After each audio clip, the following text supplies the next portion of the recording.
Está escrito em 1 Timóteo capítulo 6, versículo 10, o seguinte: porque o amor ao dinheiro é a raiz de todos os males, e alguns, nessa cobiça, se desviaram da fé e a si mesmos se atormentaram com muitas dores. Meu irmão, minha irmã, o que significa o amor do dinheiro é a raiz de todos os males? É interessante observar que o versículo começa com porquê. Isso significa dizer que o apóstolo Paulo está dando uma explicação sobre algo que ele já havia falado antes e que precisamos analisar para que possamos compreender o real significado de amor ao dinheiro. É a raiz de todos os males. O apóstolo Paulo está falando aqui de falsos mestres e suas falsas doutrinas. É o que ele fala nesse capítulo 6 de 1 Timóteo, do versículo 3 até o versículo 5. Além das várias más características desses falsos profetas, o apóstolo Paulo destaca que eles estavam usando a fé de forma exploratória para, com manipulações e inverdades ou falsas doutrinas, alcançarem lucros para si mesmos.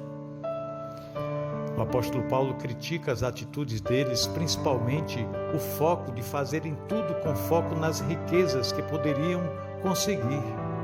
No versículo 9 ele diz: ora, os que querem ficar ricos caem em grande tentação e cilada, e em muitas concupiscências insensatas e perniciosas, as quais afogam os homens na ruína e na perdição. E é exatamente nesse ponto que o apóstolo Paulo explica porque tal comportamento dessas pessoas torna-se destrutivo. É o que ele fala no versículo 10.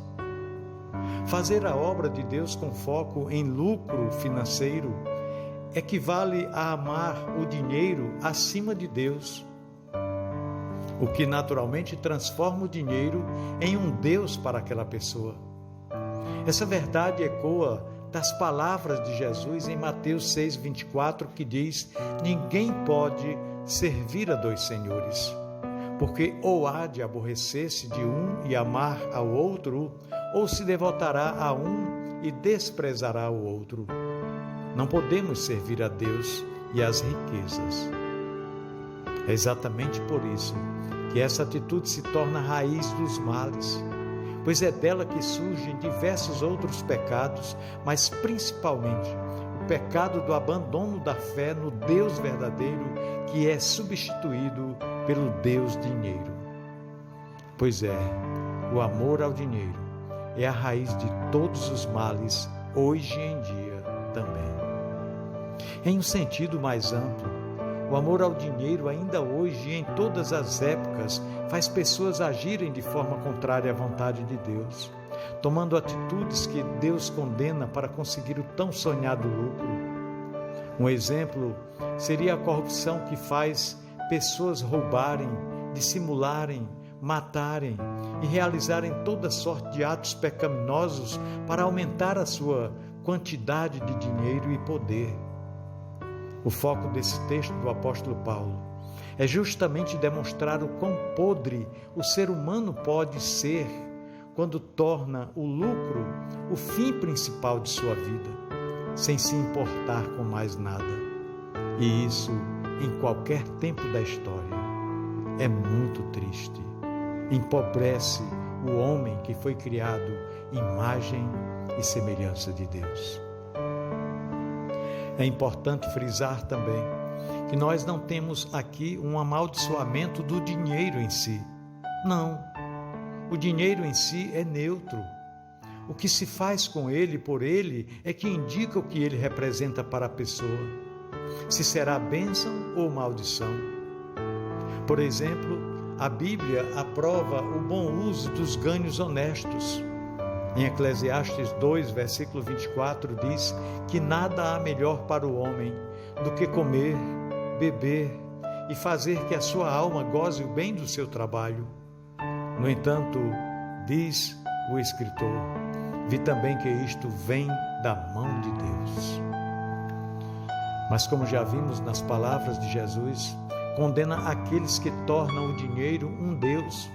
E nas palavras do apóstolo Paulo demonstradas aqui, mostra que muitos, na forma como encaram o dinheiro, transformam-no em uma fábrica de maldições para o próximo e para si mesmos. O apóstolo Paulo, na sequência de sua fala, faz questão de aconselhar seu discípulo Timóteo sobre a atitude equilibrada que deveria ter e que serve para todos nós nos dias de hoje, que é exatamente ficar longe desse tipo de comportamento destrutivo visto nos falsos profetas com relação ao dinheiro. É o que ele fala no versículo 11. Tu, porém, ó homem de Deus, foge dessas coisas. Antes, segue a justiça, a piedade, a fé, o amor, a constância, a mansidão. Um servo de Deus que tem como base a retidão irá conseguir encarar o dinheiro de forma equilibrada, de forma que ele seja bênção e não maldição em sua vida e na vida do seu próximo. Agindo dessa forma, o dinheiro não será amado ao ponto de se tornar a raiz de todos os males. É importante meditarmos nisso. O dinheiro tem se tornado senhor de muitas vidas. E quando ele se torna senhor, é um senhor que, na maioria das vezes, escraviza o seu escravo. Pensemos nisso. No amor de Cristo. Amém.